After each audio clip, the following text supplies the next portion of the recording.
But first at 10, the story that has the state talking. Governor Doug Ducey rolling back mask requirements for K through 12 schools. School districts, even the state superintendent, given little to no notice. So why now, and what happens next? Our Ashley Paredes kicks off our coverage. Ashley? Well, Scottsdale Unified is among several school districts announcing that they will continue requiring masks, but some are deciding to make that optional instead, and others still undecided. Governor Doug Ducey leaving it up to school leaders to decide if they will require masks or not, but many parents feeling that should not be up for debate. Even if it came to her having to repeat a grade or having a health issue that affects her for the rest of her life, that's not really a question in our mind. We want to keep our daughter safe. Jace Milam, part of the PV school district, and to him, it's clear we're not in the clear. Today, we got another email from Paradise Valley, from her school specifically, that said, yes, there has been a case, somebody tested positive. Pointing out that although cases have declined, they are still there. Governor Ducey stirring up some confusion with this tweet announcing, in alignment with CDC guidance, I'm rescinding orders that direct K through 12 schools to require masks. Dr. Shad Marvasti with the University of Arizona clearing things up. Unless there's some other document that we're not aware of, it's pretty clear about requiring masks, no matter how much spread there is in the community. The Arizona School Boards Association believing the timing of this isn't the best. We are administering state testing right now in Arizona's district schools as required by the state. And so we would have preferred that we just finish this 5 weeks of school with as minimal disruption as possible, and just get through to summer and next fall. The association saying it will cause confusion and could result in some children possibly being sent to school Tuesday with no mask. That will be the case at Legacy Traditional Schools, as they are now allowing face coverings to be optional. To have him return at this point is probably unlikely for me. But some parents welcoming the potential change. They're just bacteria traps, and our kids are wearing these for 6-7 hours. So we're ready to get rid of them. I'm Ashley Paredes, ABC 15, Arizona.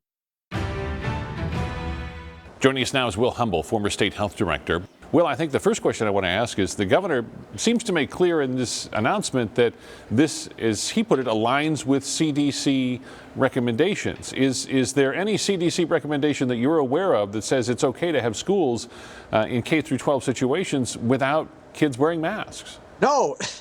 Face coverings, masks are a cornerstone of the CDC's guidance for K-12 schools. That's still the case today, just as it has been for many months. And so the governor and Director Christ's statement that this is in alignment with CDC guidance is preposterous. There's nothing in the CDC guidelines that suggests that this is okay whatsoever. Nothing changed today. Nothing has changed for a long time with this guidance. It is clear. CDC says that face coverings, masks, are a very clear top priority mitigation measure in K-12 schools. And the first line in the press release that the governor and Director Chris put out today said the opposite. And it's not true, which is, I don't know where they're coming from. A lot of us were scrambling to look for, well, what changed at CDC? And everyone looked and like, nothing changed. So undoubtedly there will be schools and school districts that decide that they won't require masks. And there will be parents who undoubtedly send their kids to school without them. Some parents will be concerned about sending their kids to school because of that situation. What do you recommend for parents out there? Well, what I recommend is that parents talk to their school boards, to their superintendents, and make it clear that they expect their school districts to continue to use CDC mitigation measures to protect the health and safety of the students, faculty, and staff within their district, to keep those policies in place. What's going to happen now is school districts are going to have to put open meetings now and just, make decisions to fortify their commitment to using masks. And some will probably get rid of the mask mandate, and it will make teachers' jobs a lot harder, because they're going to have to, especially in high school, they're going to have to fight harder to keep adherence with the mitigation measures in those districts that do keep mask mandates in place. One of the things I am concerned about are the Title I schools. These are the lower income schools with a lot of intergenerational families. And as you know, Arizona, while doing okay vaccinating the number of people we are not doing well when it comes to vaccinating low income areas. Will Humble, former state health director, I appreciate your input. Thank you.